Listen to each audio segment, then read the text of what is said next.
a number of things are starting to phase in, and they would have to take those away. Do you really want to say to the parents of children with disabilities that now they can be refused health care because of a pre-existing condition? Do you really want to say to seniors, now that your prescription drugs are less expensive, that we're going to take that away from you and you're going to have to pay more? As these things start to roll out, I think that, and people are understanding what it means to them, I think it's going to be very hard to repeal that. The demise of private sector, anyway, labor unions. And I believe that labor unions were largely responsible of creating a real middle class in our country.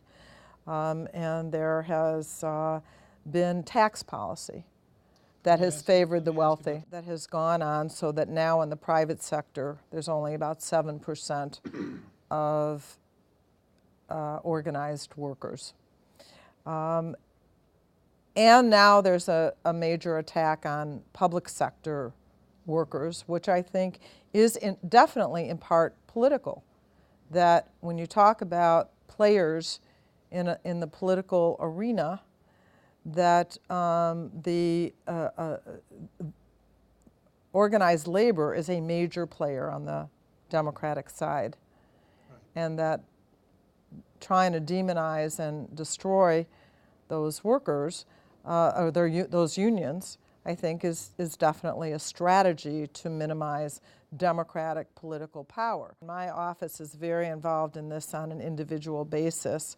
That gives prosecutorial discretion in terms of deportations. I think we should do a better job of securing the border, but I think that has to be part of comprehensive immigration reform. The border wars and the drug wars that are going on, making that border area dangerous, that is not just an immigration issue.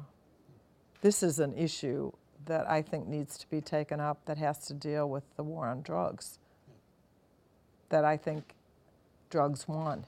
A lot of the drug war is marijuana.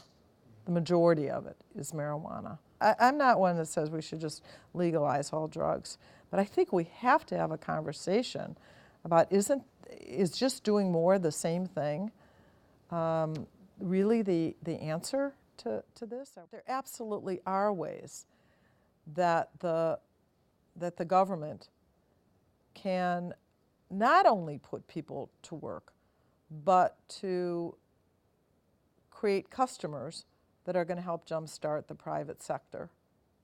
And that's a philosophy of how does job creation really work? That it's about growth, it's about demand, it's about people having money in their pockets so that they can go out and buy things.